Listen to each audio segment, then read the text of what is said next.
Texas. Brooklyn. Texas. Brooklyn. And heaven. Before you learn your ABCs, you learn that good things happen in threes like Texas. Brooklyn. And heaven. They made the blues a legal crime. The devil has such a terrible time in Texas. Brooklyn. And heaven.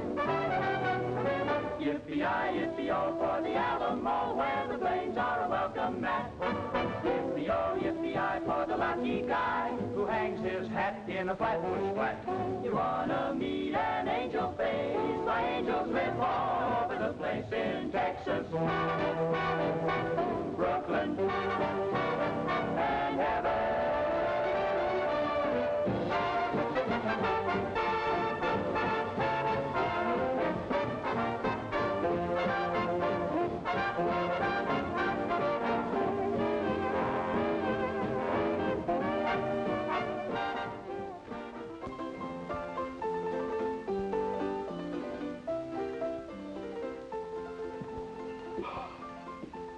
What'll you have?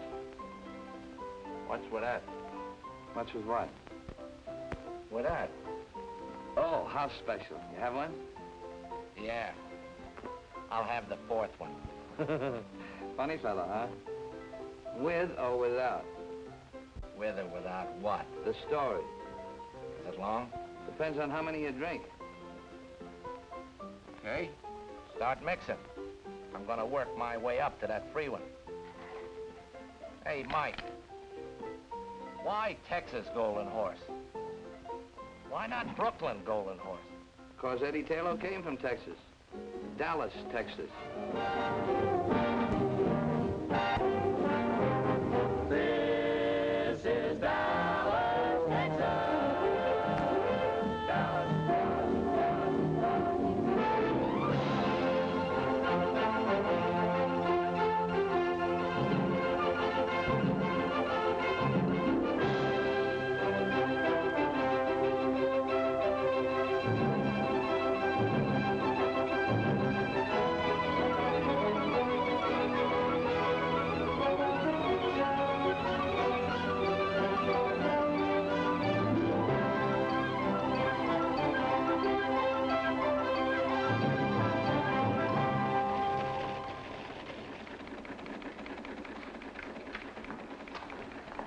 Boy.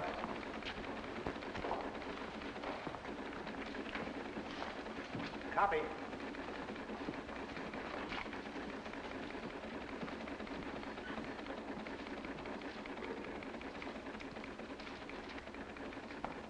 Say, copy.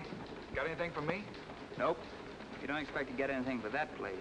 Not on the Dallas News, do you, Eddie? That's good. I'm kind of busy here anyhow. Who are you kidding? Copy! I'll see you.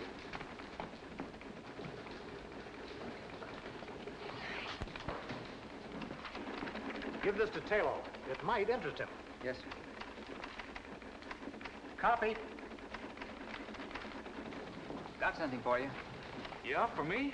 San Angelo's your hometown, isn't it? Yeah. Got a story here, just came in. About old T.X. Taylor. Any relation of yours? My grandfather. Says here he's dead.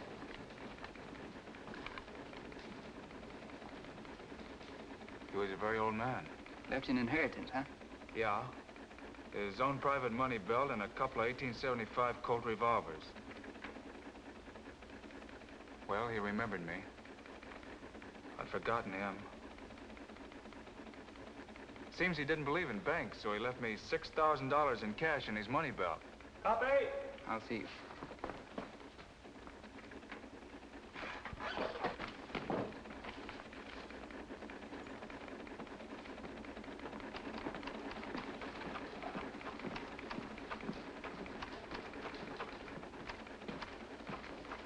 Mr. McGonigal, Yeah? this is my last day here. Quitting? Since the first day I came here 3 years ago, I've been waiting until I had enough money to do what I really want to do. Money? Your grandfather left you $6,000, not 60. That's enough. What are you going to do with this enormous fortune? Buy a ranch half the size of Texas? I'm going to New York to finish my play. Uh-huh. Well, when your smash hit pops on Broadway, the Fort Worth section will still be open. On the Dallas News? That's right. No, thanks. So long, McGonigal. So long. Well, good luck.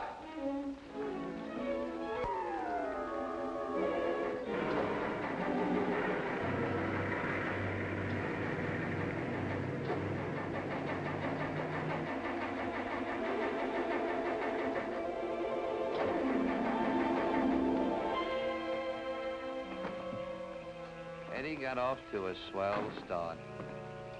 26 miles out of Dallas, he had car trouble. But if there had been no car trouble... Say, mister, would you give me a lift, please? I'm not very heavy. Where did you come from? I was asleep there beside the road, and then I heard you making all that noise. I guess it woke me. Go away. You're a very rude person.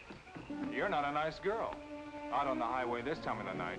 There's nothing nice about you either, not a single iota. It so happens I'm running away from home. Some people do it in style, some have to do it my way. So for your information, I am a nice girl. And now if you'll excuse me, good night.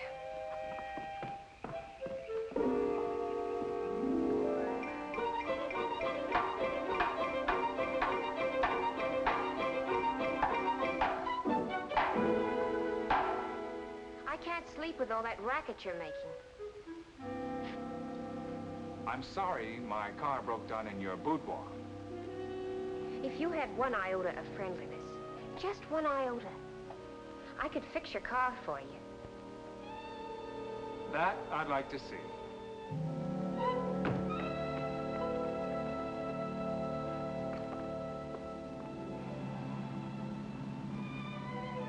Thanks for fixing my car. You've already said that 4 times. I'm only trying to make conversation. Please don't exert yourself. I'm sure it must be very exhausting for you to try to be nice. I'm a fellow who's always been alone. Even when I work with others, I'm still alone. I'm not used to helping or being helped.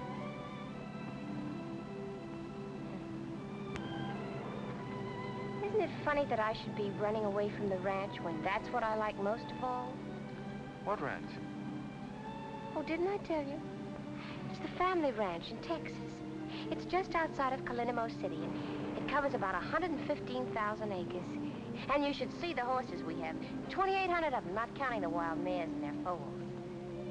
Look, miss, I know Calinamo City pretty well. There isn't a horse ranch within 200 miles of that place, and we both know it. Yeah, but if there was such a place, wouldn't it be wonderful? What are you really running away from? A gasoline station. That's why I know so much about cars. My brother and I ran it till he got married, and then when his wife moved in, I felt sort of unnecessary. You know, like I was crowding the place. Still, it's better than bucking the world on you. Unless you have a grandfather who left you a hunk of dough. All I have is a diploma from the correspondence school. It's a very attractive diploma, though, and it says I'm a perfect secretary. Shorthand, typing, and business management. You've got a job waiting for you someplace, huh? No, but I'll get one. And then when I've made enough money, I'll come back to Texas and buy myself a ranch with horses. Oh, the loveliest horses. You haven't told me anything about yourself. You've been awfully quiet. We interrupt this broadcast to bring you a very special bulletin. Red Car is still at large. Red Car, who robbed another bank in East Texas this morning, was last seen steaming away in a fast black coupe. Up to 10 minutes ago, he had not been apprehended. Special warning to anyone who might see him. Red Car always carries at least 2 heavy caliber revolvers. Approach with caution.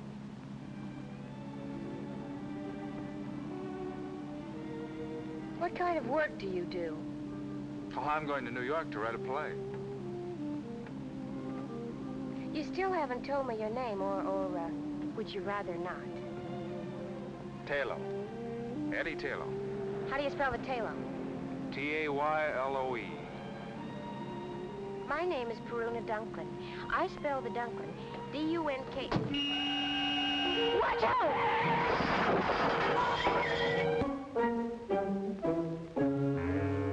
Put those guns down. They might go off. Thank goodness you've come out of it. I thought it was the sheriff and the posse. Sheriff? But it was only Mr. Tebow and the doctor. Now, think quick. They'll be in here in a minute. We'll use the name you gave me last night, Eddie Taylor. That's what I've already told them your name is. Are you listening to me? I'm listening. My name is Eddie Taylor. Good. And I'm your sister, Perry. My sister? It makes it look better. Red Car wouldn't be riding around with his sister. What's Red Car got to do with this? Who are you? Eddie Taylor. That's fine. And don't worry about your money, Gov. I put it under the couch after Mr. Tebow helped me get you into bed last night. I'm getting out of here right now. What happened to my shoulder? You're lucky you're alive.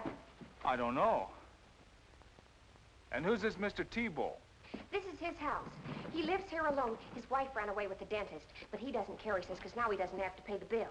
Anyway, he helped me get you here after the accident. You remember the accident, don't you? Remember it.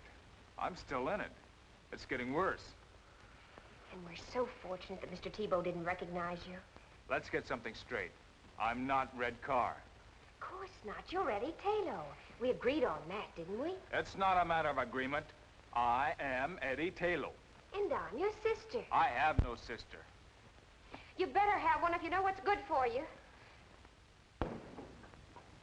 Hello, Doctor. Hello, Miss... Taylor. Perry Taylor. And, you're... I'm Red Car. You've heard about me, Doc, haven't you? Why, everybody around these parts knows about Red Car. What are you nodding your head for? Don't you believe I'm Red Car, don't you? Yeah. And now, perhaps it would be better if I talk to the patient alone.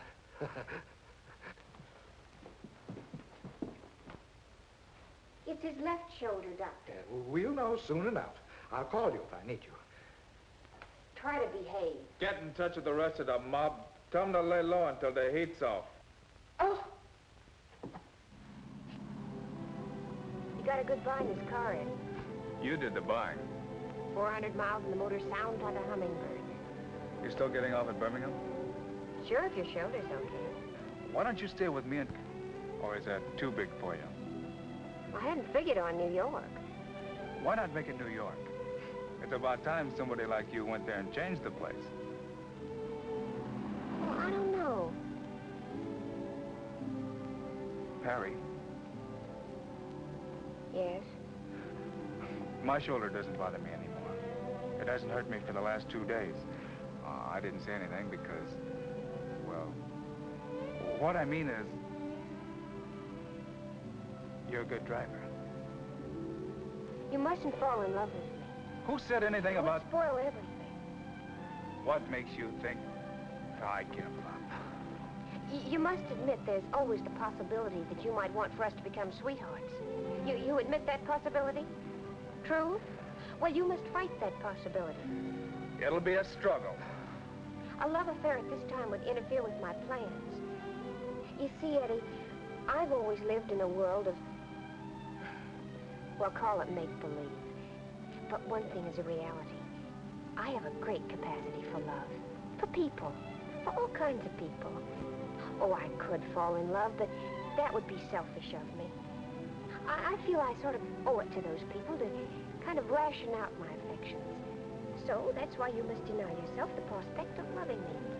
When the time comes that I feel I've done all I can do for others, when that time comes, then perhaps we can sit down and talk things over.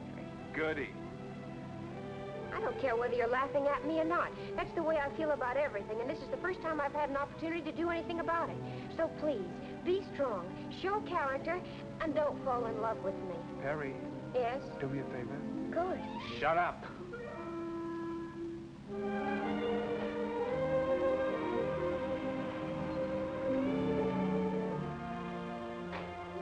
What are you gonna do, walk out on me right now? You said your shoulder's okay? Well, I'm a little tired. You drive for a while. After all, it's a long way to New York.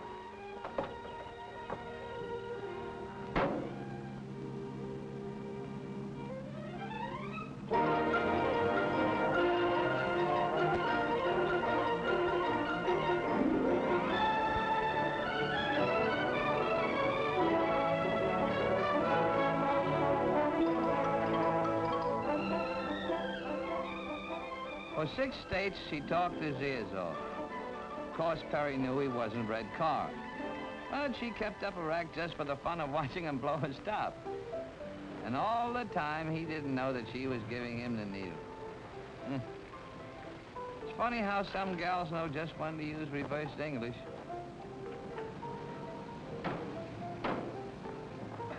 Well, anyway, it's not expensive like the others. It'll make a good hideout. For the last time, I don't need a hideout.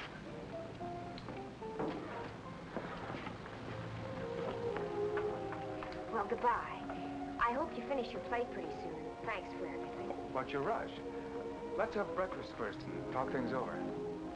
We've had plenty of time to talk. Now, I'm on my way to Brooklyn. Brooklyn? Did you come all the way to New York to end up in Brooklyn? I've heard so much about it. It sounds like a truly wondrous place. What's so wondrous about it? Brooklyn appeals to me. Is there any reason why I shouldn't make it my destination? Well, that's not a logical question.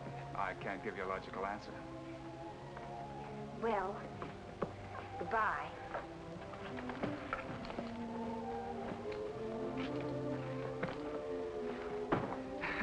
I hate to see you rush off like that.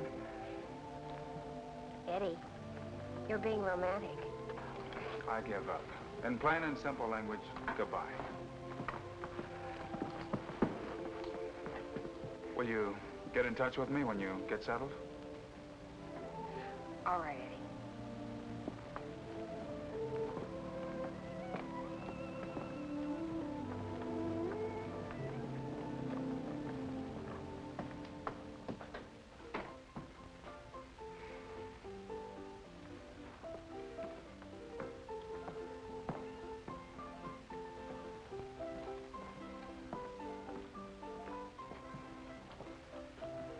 Let me have a room and bath, please.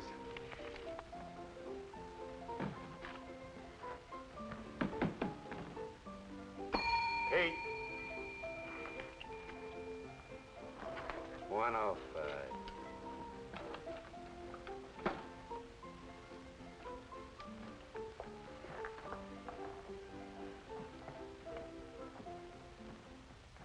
I'm not a bellhop, you understand. I'm a kind of a general all-around everything.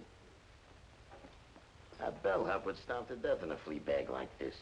Present company excluded, the customers here are anti-tipping. That's why I gotta be illegal to make a living. Like I take small bets from the horse playing set. I got a regular clientele. You can become a member. Where's the phone? No phone. A hotel without a telephone? Downstairs near the bar, there is a public phone for the accommodation of the guests. That's very accommodating. Frankly, it's a plot against the customers, to make them drink. You see, every time you go down to answer the phone, you buy a drink. Well, what if I don't want to drink? Don't be a character. You get into the habit.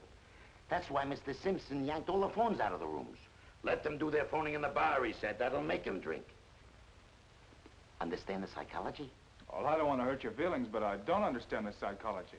Look, I'll explain it to you very simple.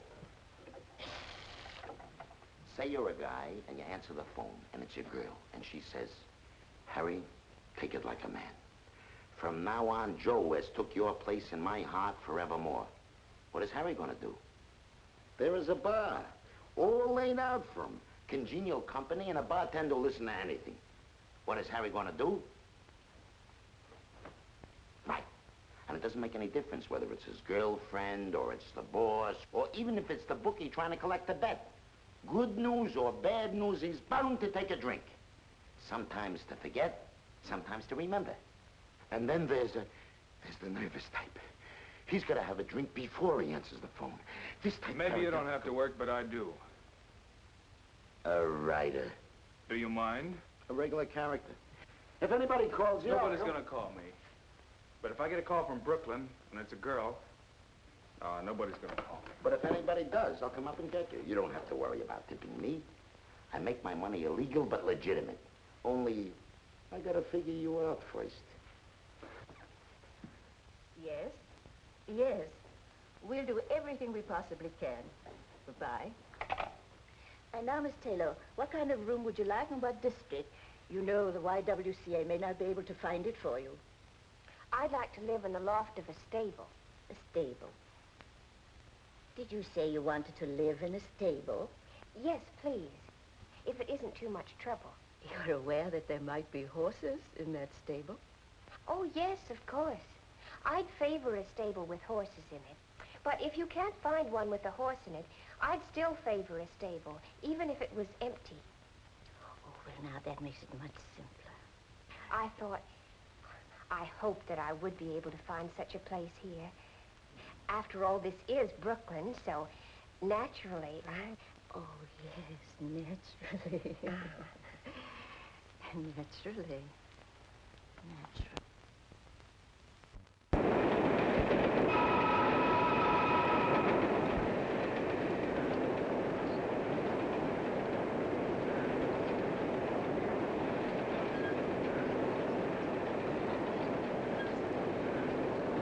Charles, share this with me. Thank you. Delighted, my dear. Delighted.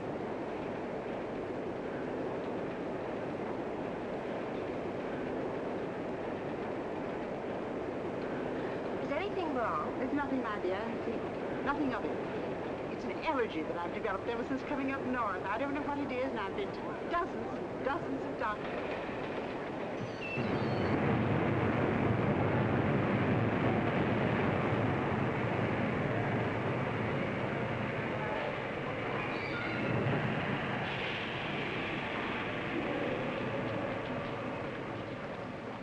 Wasn't a nice thing to do.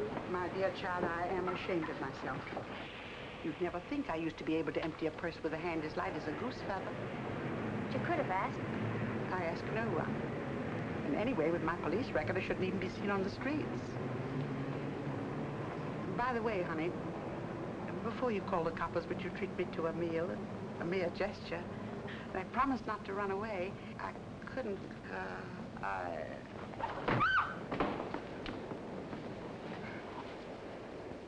But you gotta answer some questions. Why? Because you have a pencil and a notebook? Because it's the law. I've told you she doesn't feel well. Now, isn't that enough? Okay, we'll let it go at that. Now, how about a nice, clean ambulance? None of that, dear boy. No ambulance. But you're sick, lady. Why make her sicker? Ambulances, hospitals, a lot of questions. I know the whole routine. Very unhealthy, all those questions. Okay, then just give the facts. What's your name? Perry Taylor. You know, I think that the thing... Mind if I get the facts? T-A-Y-L-O. Add an E. And the lady, ever seen her before? Enough of this. Child, I don't want to burden you with... Oh, dear. Send for the wagon. You know, they should send you home. Two will get you five. She hasn't even got a home. She asked you got a home. And how would you know? Because she's my mother. Your mother, huh? What kind of a daughter are you not to feed your own flesh and blood? Because she was too proud and independent to accept help. And then one day she ran away from home to see what she could pick up on her own. I didn't catch up with her until today. She didn't want to be a burden on me. Or on my brother. You see, I have a brother, too. His name is Edward Taylor, and he lives at the Grand National Hotel. She's his mother, too. Now, that makes everything fine, doesn't it? Uh-huh. Uh-huh. Okay, you're going to take her home with you and take care of her? Of course. And your address, Grand National? No, it's 9006 Flatbush Place. Not the house itself, the stable. 9006 Flatbush Place. Now you're doing the right thing. And where do you live? Oh, I don't want to get mixed up in this. I was just waiting for a downtown express, but I'll take a local.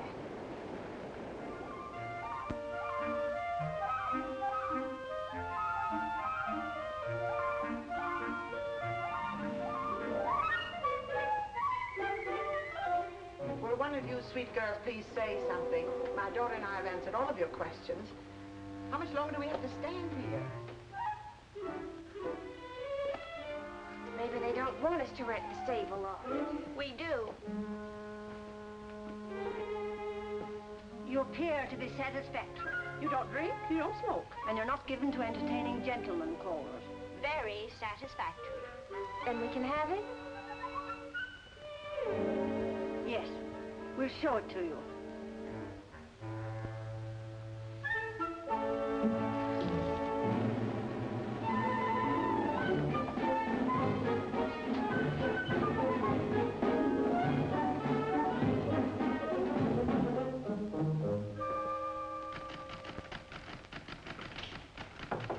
Come in. Telephone for you. For me? The police department. Well, it's a gag. Why should the police want me? Don't be disturbed, character. When the police use the telephone, it can't be anything serious. Maybe they just want you to identify a corpse. It's okay, you can go that way. We're informal here.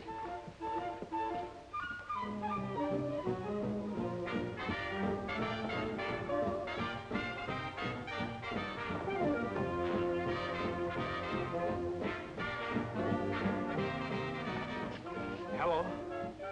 Yes? Well, this is Eddie Taylor speaking. My mother? Well, if my sister Perry told you that, you can take her word for it. Yes, sir. I'll see to it that my mother is properly fed from now on.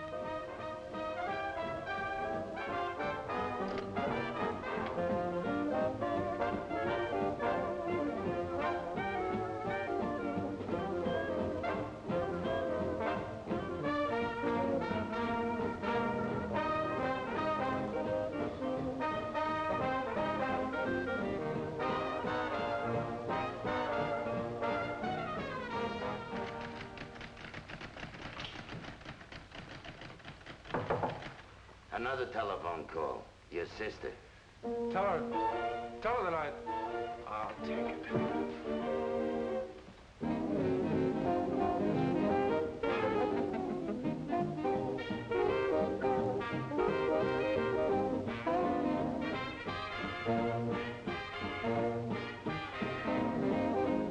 Hello.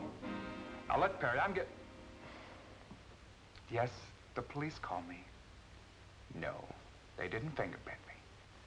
Listen, Perry, how can you get yourself into so much trouble in so short a time? There's been no trouble, not one iota. As a matter of fact, I have something good to tell you. I found a wonderful mother for you.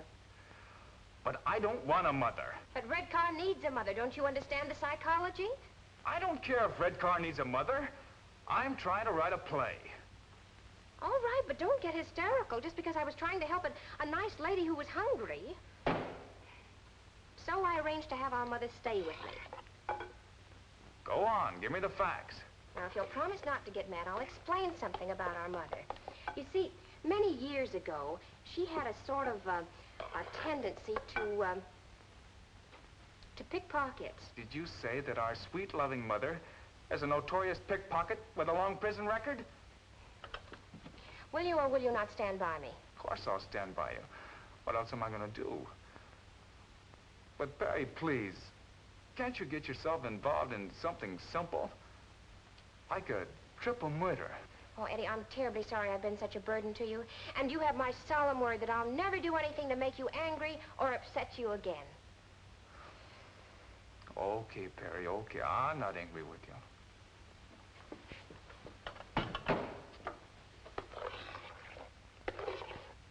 Hello? Hello, Perry? Perry? Hello? Hello?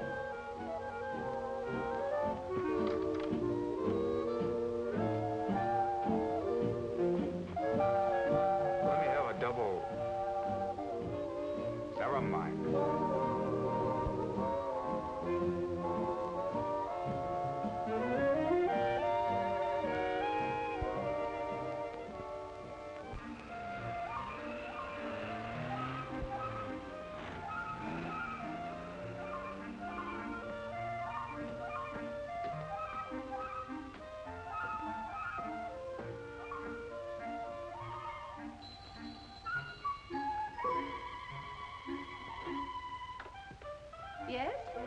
I'm Eddie Taylor. I'm expected, I believe.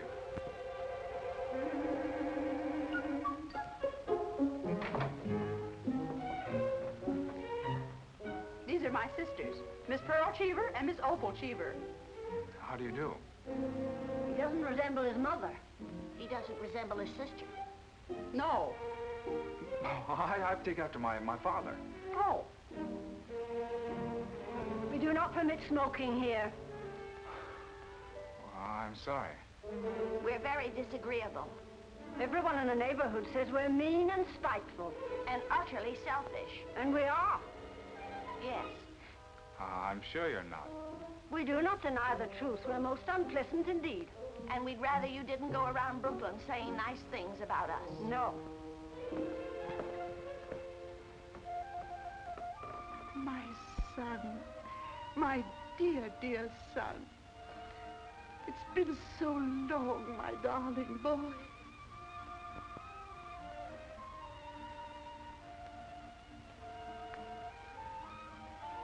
You may use the sitting room. Thank you, dear girls. Come along, my sweet. Remember, no smoking.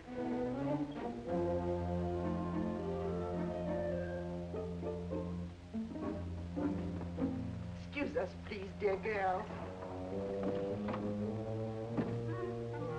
You could have called me Mother. But I wanted to call you a lot of things. But that triple threat out there stopped me cold. I called you about Perry. Well, it's about time.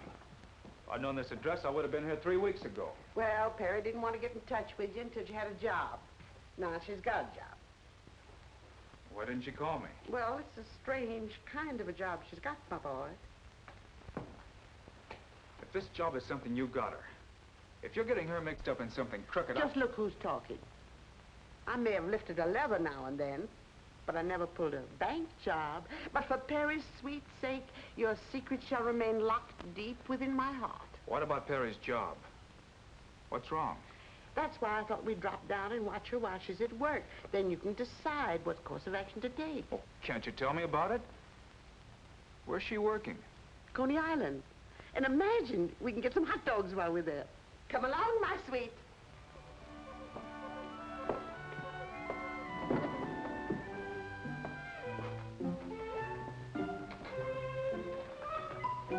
What time will you be back, Mrs. Taylor? Oh, in an hour or 2 or 3. And thanks for a most unpleasant time. You must come again, Mr. Taylor. Oh, I will. Anytime I want to get depressed.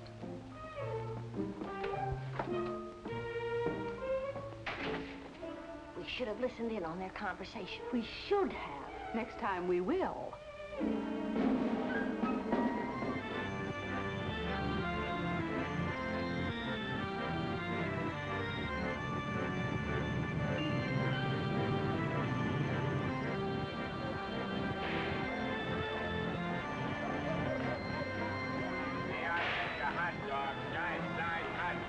Coney Island special, 12 inches from head to toe. I'll have one. You'll have one what?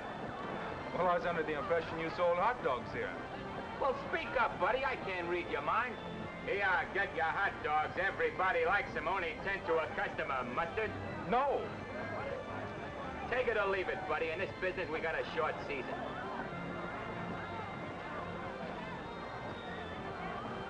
Excuse me, sir. I didn't mean to offend you. Oh, the Park Avenue type. Here, get your Coney Island hot dogs. Sweetheart, everybody eats them. Everybody likes them. But I told you I didn't want another hot dog. Well, don't eat it. I'm just trying to keep both your hands occupied. Here, hold these for me a minute. Excuse me. Excuse me. Excuse me. I know that little guy. He didn't recognize me, but I spotted him right away. He's called Doc because he looks like a nerve specialist. One of the smoothest operators in the profession. Your profession? Uh-huh. By the way, you better look and see if you still got your wallet.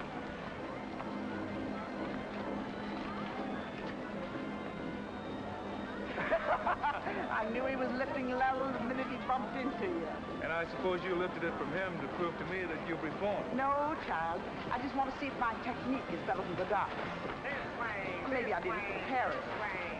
I wish you wouldn't say I'd reform. Makes me feel so old and useless. ladies and gentlemen, for your pleasure. I give you the greatest entertainment value on the Midway. Ziggy's internationally famous water nymph. This is it. What's Perry doing in there? We're down here to find out. And I hope she can swim. Presenting the water nymph. There they are, everybody. Ain't they out of this world? And each one born and bred in Brooklyn.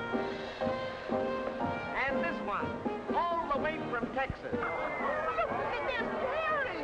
Say, she's all right. Folks, these girls are not only gorgeous, they're daredevils, as you will soon see for yourselves behind these closed walls. And now, ladies and gentlemen, I'd like to have you meet the girls personally. Honey, tell the folks your name. Jean Dean. Linda Lombard. Merrill Nemeth. Mill Patrick. Joe Jordan. Jean Stratton. And you, honey. Hey, you. Hey, you.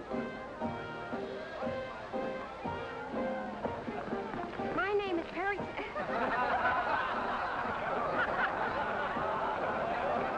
My name is Perry Taylor.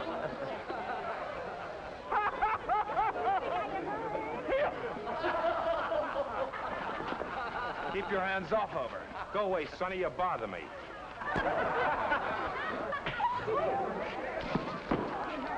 Right down this way, folks. Come on down, right down this way. The biggest show on the Midway. Come on down, folks. The biggest show on the Midway. The show is going on now. Right this way, folks. The biggest show on the Midway. See the fire eater, folks. Come on down, right down this way, folks. Come on down. See Bajambo's a beautiful Siamese temple dancer. Tickets right this way, folks. Go right in. Right over this way, folks. Get your tickets.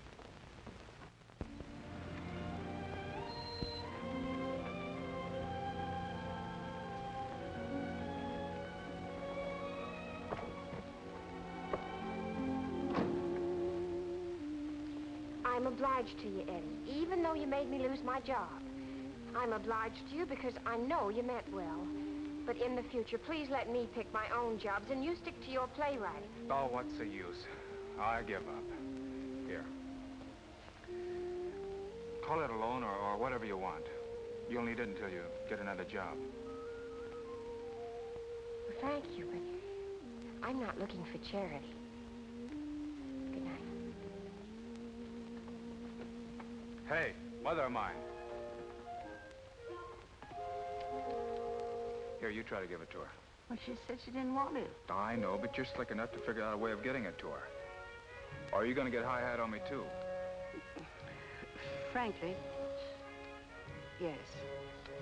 We, and I speak for my daughter and myself, want no further interference from you.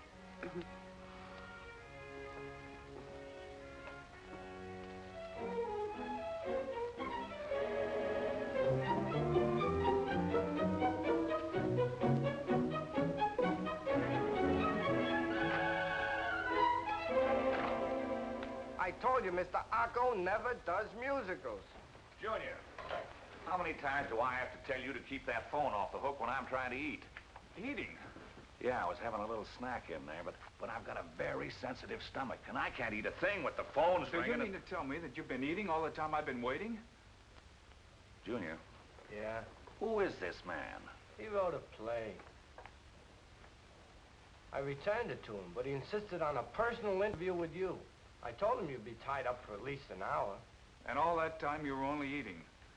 Well, why not? I didn't bother you when you were working on your play, did I? Why do you feel that you should bother me when I'm trying to eat? Oh, stop that. This is no beauty parlor. Now, do you mind if I return to my chicken sandwich on white toast with no dressing?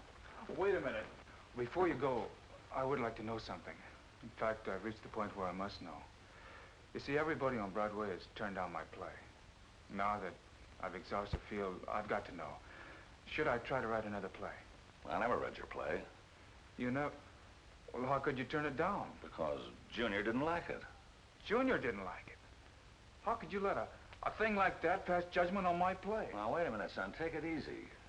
Junior has an uncanny eye for anything that looks like a potential hit play. Why, he could get 1,000,000 jobs tomorrow any place on Broadway. But he's my son, and I won't let him go. Junior, tell the gentleman if he has any talent. I don't care what he thinks. Well, you asked me a question. Junior will have to answer you. I can't. All right, I'll take his opinion. So Eddie asked Junior. But even Junior didn't like it. Nobody liked it. Eddie was a bust.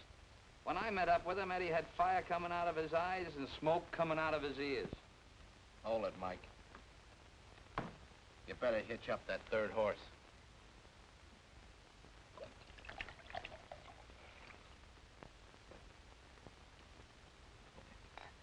What's more? What's more with what? What's more with the story? How many times does that horse have to kick me before I get the end? So far, pal, you've only been riding side saddle. Now we really go places, because here's where I met up with Eddie. You remember the bellhop? Well, Eddie tried to pass that bar once too often. It was the night that Joe was sick and had asked me to stand in for him. Bartender. Bart. Good evening. Sorry to keep you waiting. Was just getting ready to close up. Okay, what do you have? Poison. What kind of a chaser? Don't be a comedian. Give me a bourbon and water. Bourbon and water.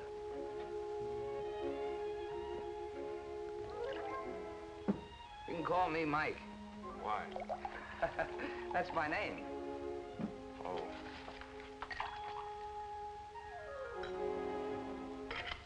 I want a bourbon. Yeah, I know. But I want you to try one of these. It's a little concoction of my own. Look, I ordered a straight bourbon. Yeah, I know. But just try one of these.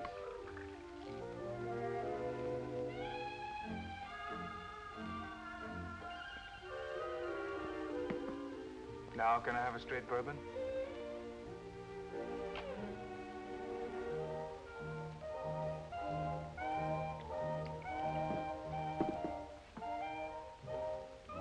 Good, huh? What do they call this drink? Golden Horse. Okay, Mike. Let me have another golden horse.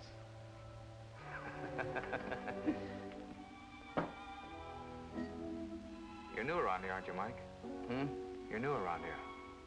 Oh, yeah, I'm only here for the evening. Joe has a cold. Oh. Say, Mike, how do you make this, golden horse? Well, first a little dab of Texas sunshine. Then some rain.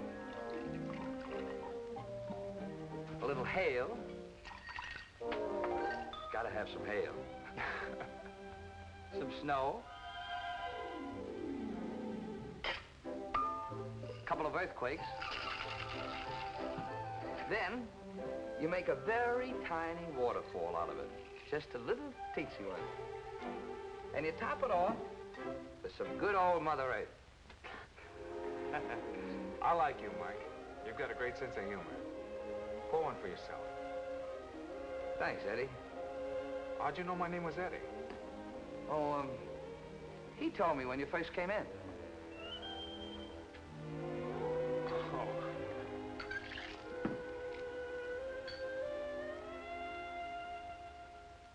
Eddie really tied one on that night.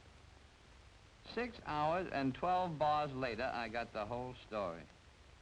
How he cost Perry a job and how he was the world's worst playwright.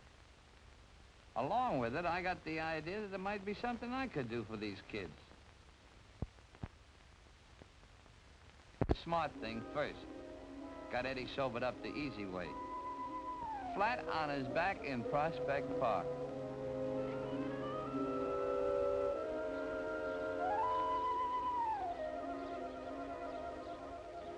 Mike. Mike? How is it, Eddie? New world's record for a hangover. Well, the Turkish bath ought to help you a lot. There's one near here, too. Best Turkish bath in Brooklyn. Brooklyn. A truly wondrous place. I thought you'd like it. At Prospect Park. Oh. I could lie here for hours. It's like Texas, without the sagebrush. You know what I need? A long ride on a horse. That picks me up. Well, let's try the Turkish bath first. And while we're there, you can get your clothes clean. Then, if you want, you can rent a horse. I'll go along with you on that Turkish bath deal. The horse is out. It's gonna be pouring here in a few minutes. I wouldn't take a mule out in such weather. Say, I know where we can rent a horse and the rain won't even touch us. And you can have any kind of a gait you want, fast or slow, or one that'll rock you like a baby in a cradle. And you can have your Texas sagebrush, too. Where is this heavenly spot? Right here in Brooklyn. This Brooklyn is truly a wondrous place.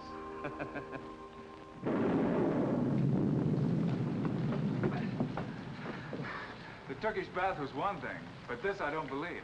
Here I get to ride a horse through sagebrush? Come on, Eddie.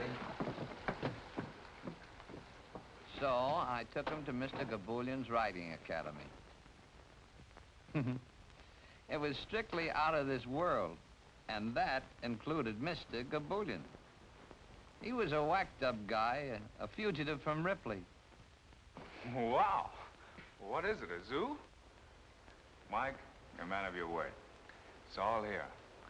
But I'm wondering if I am. Well, it was a place a man could go when he got fed up working 9 to 5. But 2 bits at Mr. Gaboulian's, he could live dangerous, sail the 7 seas, and track down wild game. Yeah, the academy was something. And it was just what the doctor ordered for the kid. Soon as Eddie got 1 foot inside the place, I could see his troubles begin to peel off. I give you a choice of any horse in the place. Use that one.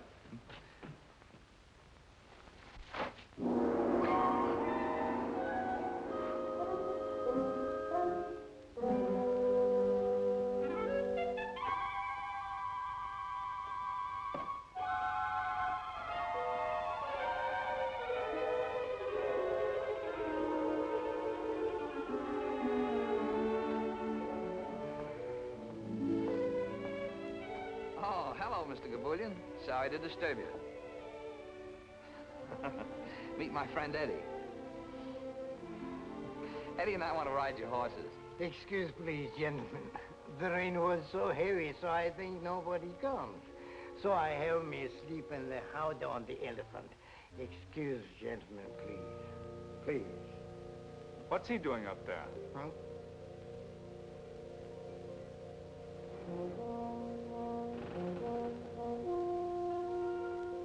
That's Captain Lars Jean. He was a real skipper once.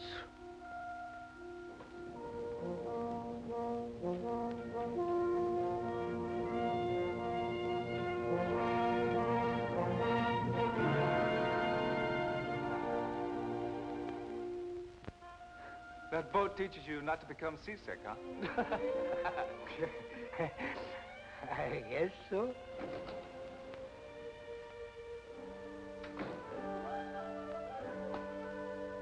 Excuse, please, gentlemen.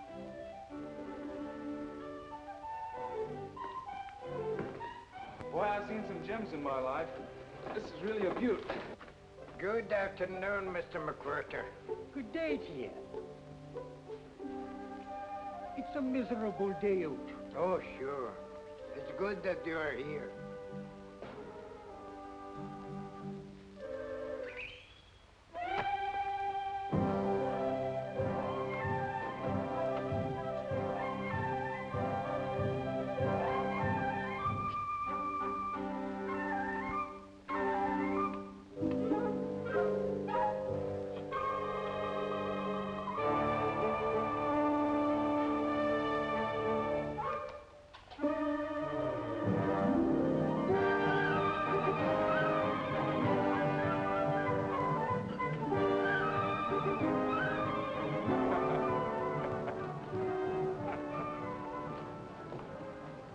Mr. Robert Bruce McWhirter.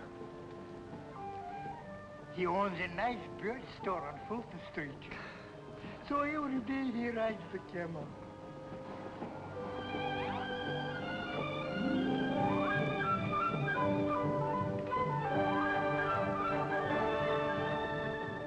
having a lot of fun. Lot of fun? That's the only thing that makes him happy.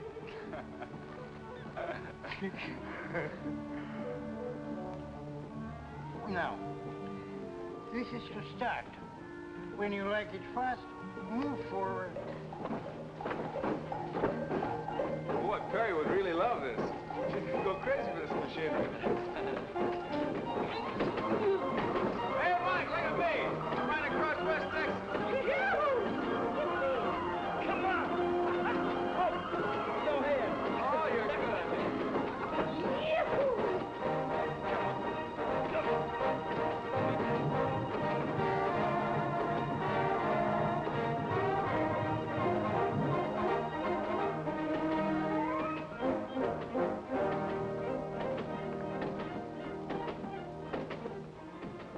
Mr. Gabulian. Yes? I want to make you a business proposition. You see, I want you to hire a young girl to help you run this place. maybe I better wash my face. My eyes, maybe they are open, but my mind is asleep. Excuse me, please. Mr. Gabulian. Yes? She'd be wonderful for you. She loves horses, and she could fix any mechanical gadget in case something should go wrong. You make a joke. Excuse me, please. Mr. Gabulian. And yes? I mean it most seriously. She would be a real help. Help me what, sir, please? Help me not to see a customer? Help me not to pay the rent? Help me not eat like a man should eat? Help me that way, mister? No, it's not right. You shouldn't make fun of me. Excuse me, I go back to sleep. Mr. Gabulian. Yes. I know you can't afford it. So I'll give you her salary every week, and then you can pay her. Or in other words, she'll be getting the job on her own. Understand? Why should I go back to sleep? I stand here and I sleep already. Don't you see, this girl needs a job. And I want her to have this one, here. Or you'll have someone to help you. And it'll cost you nothing. It will cost me nothing? Absolutely nothing. I'll even pay for the ad in the paper. Wanted. Young girl from Texas. Must know and love all kinds of horses. Must be honor graduate of correspondence course. Now remember, the only one you hire is Perry Taylor.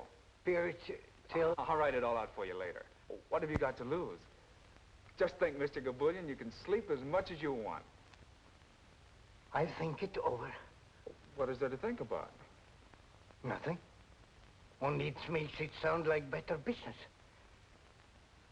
So I think it over for a minute, please. Then I give you my answer, which will be yes. Swell. Now, we each put in a nickel to begin with.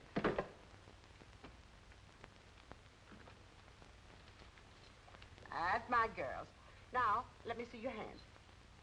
Now, you remember you all promised Perry you'd learn to play games. You know how anxious she is to liven up the place. And how are you going to play poker if you don't let me teach you? That's my girl. Well, you have a very bad poker hand, dear. 2, 4, 7, 10, jack, just nothing at all. But if I were you, I'd hold on to this jack, because that's your highest card, see? And ask for 4 more cards. I'll gladly give them to you. Nice, fresh, new ones. Now, no, you hold on to that, dear. Now, Ruby, let me see what you have. Why, that's wonderful. You've got a pair of 4s. Now, if I get a pair of 2s or 3s, you'll beat me, you see. You see how simple it is to play poker? Now, dear, let's see what you have.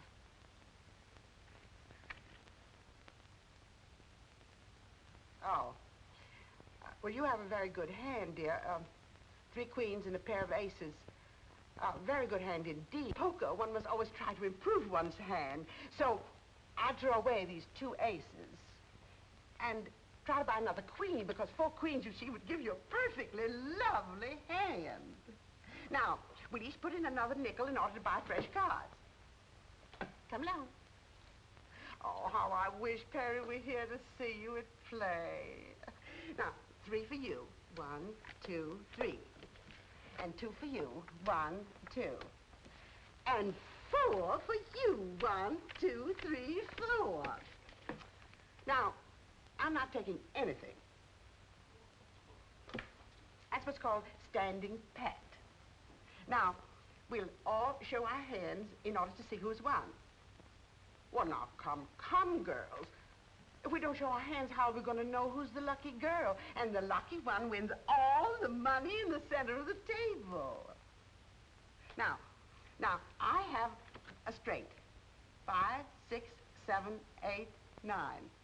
Now, you remember what I told you about a straight? I'm going to be awfully hard to beat. Awfully hard. But that's the game of poker for you. That's what makes it so terribly exciting. Now, let's see, dearest, what you have. Come along. Oh, you poor, unlucky thing. I haven't got anything. Not even a pair. Now, let's see what you have, dear. Well, you still have only a pair of 4s. That doesn't beat a straight. Now, dearest, let's see what you have.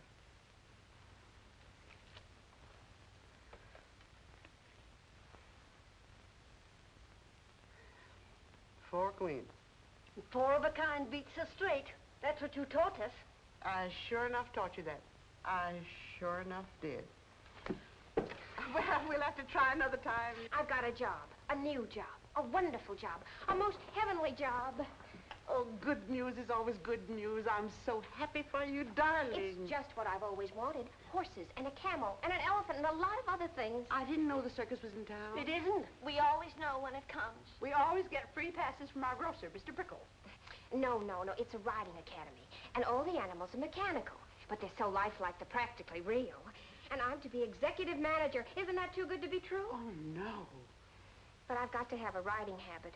I wouldn't look as if I were running the place unless I did. You know, I've noticed that our dear, dear Cheever sisters are very handy with the sewing machine. We've never made a riding habit. Only Mother Hubbard's. And slip covers. Yes, but under my supervision, dear girls, you'll make a riding habit, a more than suitable riding habit.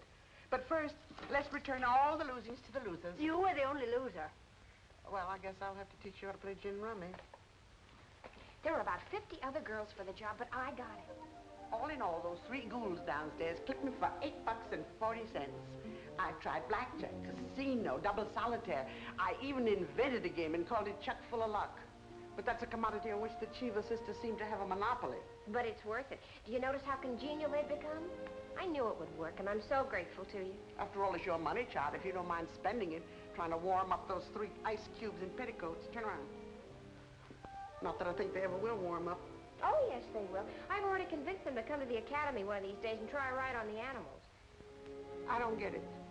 This concern you have for other folks. I don't get it at all. I've met a lot of people in my day, both inside of prisons and outside. But somebody like you, what do you expect to get out of it? Oh, if I can make people happy, it makes me feel good, that's all. Well, what about making yourself happy? But I am. Very. I'll let you in on a little secret. You're not. And I'm referring to that certain party named Eddie Taylor. You know, I was in love with my probation officer once. I had such a crush on him, it gave me a thrill just to report to his office. But of course, I had to curb any display of affection because, after all, he was my probation officer. But you and this Eddie. How do I look? Don't ask me, ask Eddie Taylor. Dear child, you interfered in my life, so I feel I have a right to interfere in yours. You did something that state prisons, penitentiaries, small jails, and 8 parole boards couldn't do. You made an honest woman of me. Of course, there's enough larceny left in me to keep me attractive. But I want to do something for you. May I, sweet? I know what you're going to say. Well, then why don't you do it? I can't. I can't now, not until he's finished his play, because that's what he wants to do more than anything else in the world. And I wouldn't want to clutter things up for him. You could help. That's what a woman's for, to make a man think he's successful. Oh, no. He told me definitely. He works alone. After he's a success in the theater, then maybe... Well, maybe then. Well, I tried to help. But you have. If I were certain, if I were really certain that Eddie wanted me, you know what I mean. can do is to call up that idiot and tell him you're working and where. I'll do it right now.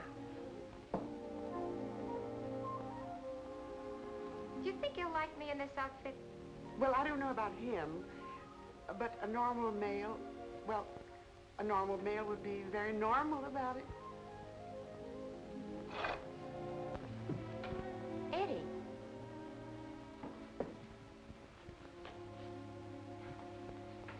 I took the liberty of coming here. You don't have to apologize for visiting me. I'm not apologizing. I came to say goodbye. Goodbye? You mean like farewell? I've been wanting to say farewell to everyone. To you, to Mike, except Mike isn't around. So, farewell, Perry. Farewell, Eddie. And goodbye. They turned down your play, and you're giving up. That's not right. You've got to have faith, particularly in yourself. Faith? Yes, faith. And don't make it sound like some cheap commodity flooding the market. I didn't come here to argue, Perry. Let's part as friends. Now we're parting? After I say goodbye, I guess the next step is for us to part. How do you go about it? Well, I wasn't planning on shaking your hand, if that's what you mean. Of course not. Or waving so long or slapping you on the back. No, that would be in bad taste.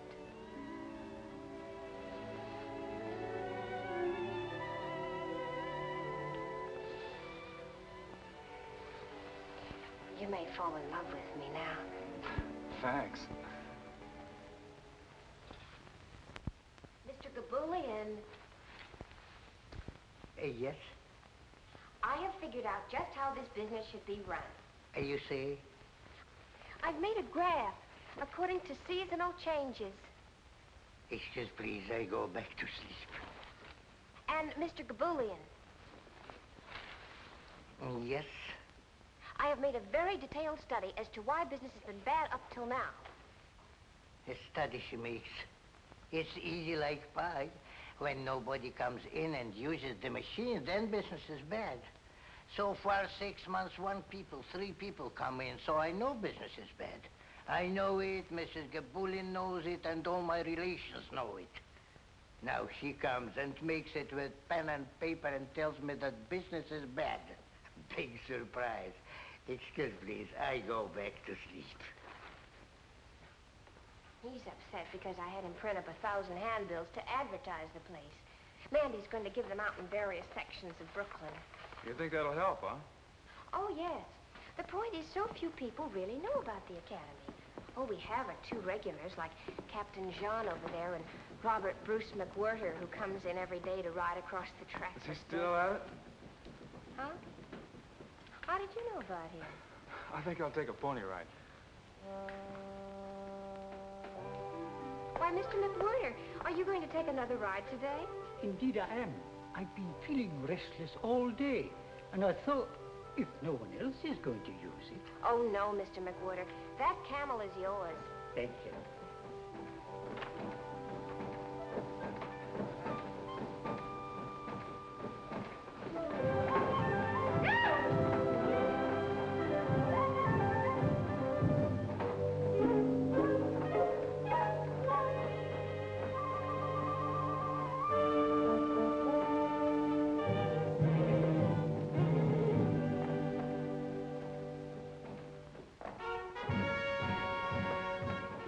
I just brought you 3 more customers. All right, girls, come in. They were a little unwilling at first, but here they are. Oh, I'm sure you'll all have a perfectly wonderful time. Why shouldn't they have? I just taught them how to shoot craps. They won close to $6 from me, and the dice were loaded.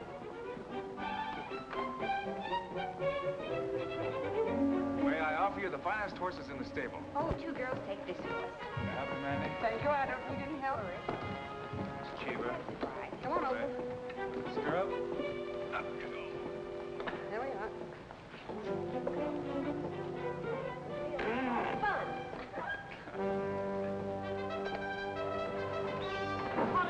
idea. Let's go.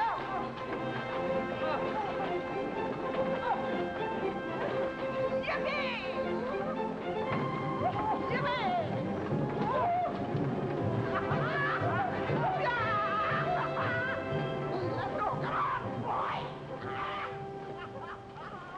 Wouldn't it be wonderful if we could have business like this every day, all day long? Then you'd be completely happy, huh? Almost, Eddie. If only Gabulian would change the name of the place. Yeah, that's a good idea. I've got a name for you. The Golden Horse Academy. The Golden Horse Academy. It's perfect. It'd be a good name for a ranch, too. Let's speed it out.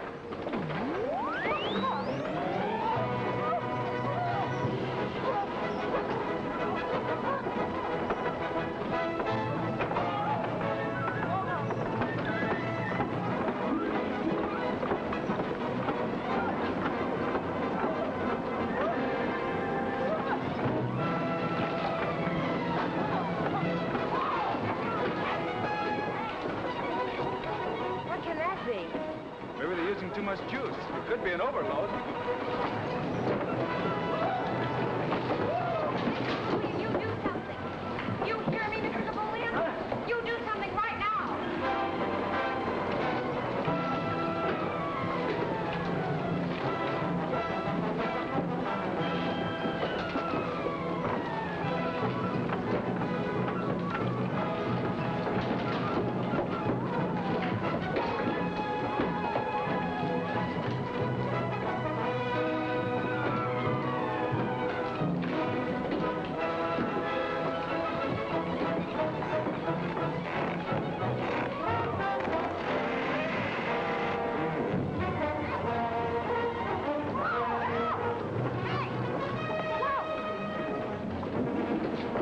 Where's the main switch?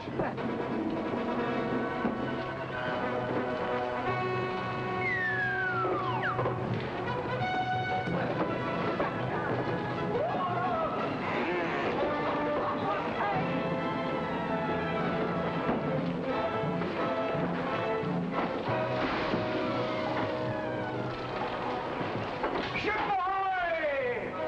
The main switch. Tell me where it is. The switch. The master!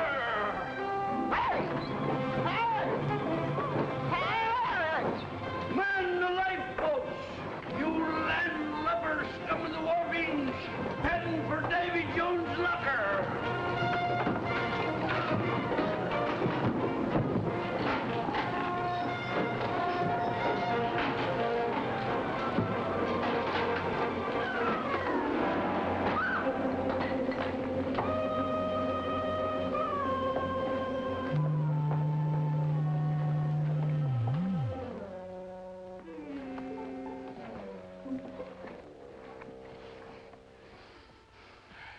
What happened, please?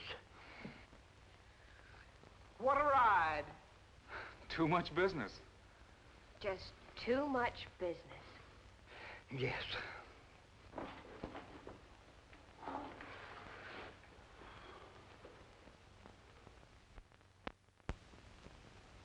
You still riding with me? Leave us have no small talk, pal. You better get that horse going again. Mm-hmm. This one you get for free. That's the one I've been waiting for. Well, by this time, Gabulian had enough and decided to sell the joint. And who do you think bought it? Eddie. And you know why? Just to keep Perry working, just to give her a job. Of course, Perry didn't know that Eddie sunk his last $800 in it. Eddie and I figured that this Academy deal would clear up everything. But the place just didn't seem to catch on. Even with Perry running it and with all the faith she had in it. Christmas Eve came along, and Eddie and Perry were only 2 jumps ahead of the sheriff. Say, what do you think could be happening up there at 11 p.m.? That's Gabulian's place, isn't it? Used to be. It's been called the Golden Horse Academy the past couple of weeks. Think maybe they're having a Christmas party up there?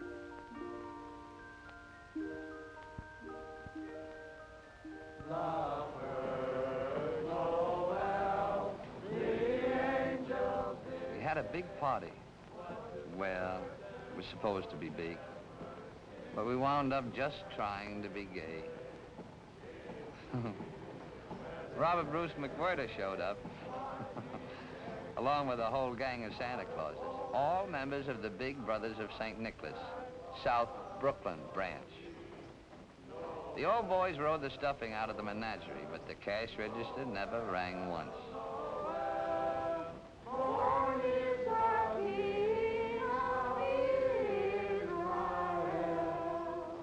Then Officer Carmody came in. Well, Merry Christmas, Marcus. I'd like to have you meet my friends Perry and Eddie. How do you do? How do you do, Marcus?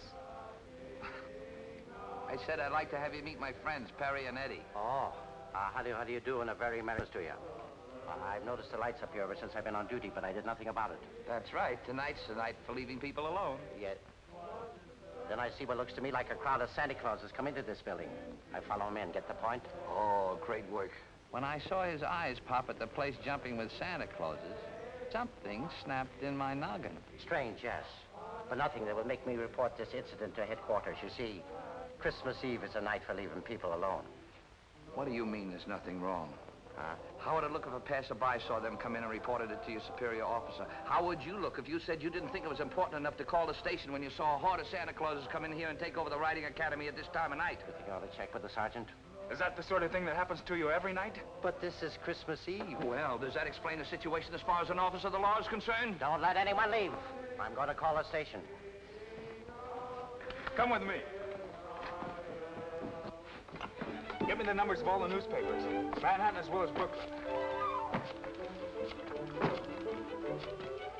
Hello? City desk, please. Soda, Pop? Yes, dear. I'll have just a teensy. Well, really, girls, there's a limit to how far we can go. Why? I don't know. Yes. Well, just a few.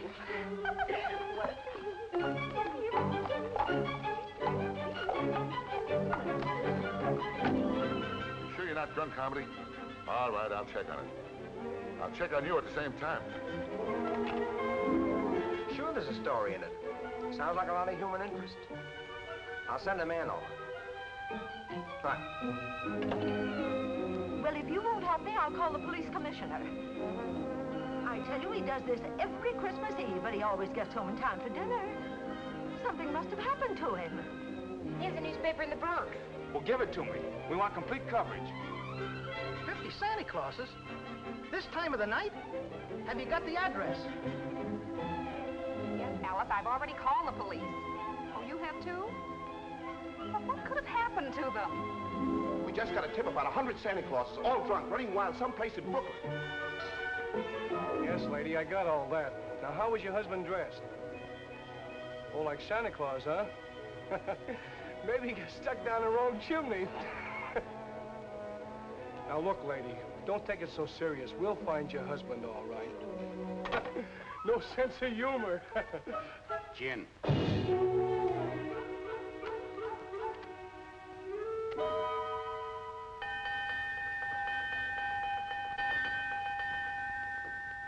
Now, listen to me. Listen to me, all of you. Your wives and your children, your friends and your neighbors, burning up the telephone wires, asking if any of you is behind bars at the police station, or lying all torn to pieces on a hospital bed, or stretched stone dead on a cold slab in the morgue. Well, are you? No, I got a list of names to check on. You lads are going home right away. Big smile now. Oh, come on, bigger than that. Smile. There we are.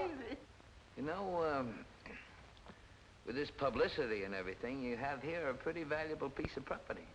Well, the Cheever sisters want to buy it. What do you think, Perry? We could always use the money to buy a ranch. In Texas, perhaps. I merely offer it as a suggestion.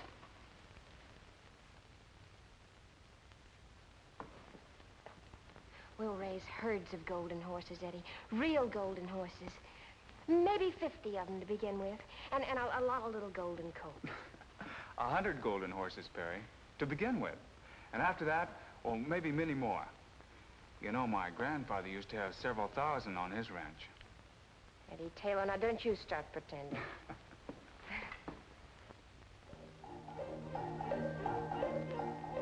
And so Eddie and Perry got their ranch, which is what they both wanted all the time. Now in Texas, babies come on golden horses. None of that stalk business in Texas, no sir. And that whole ranch was loaded with golden horses.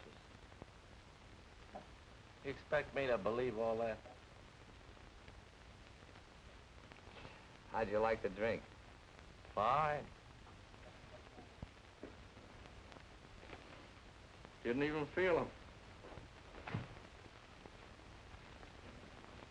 So long, Mike.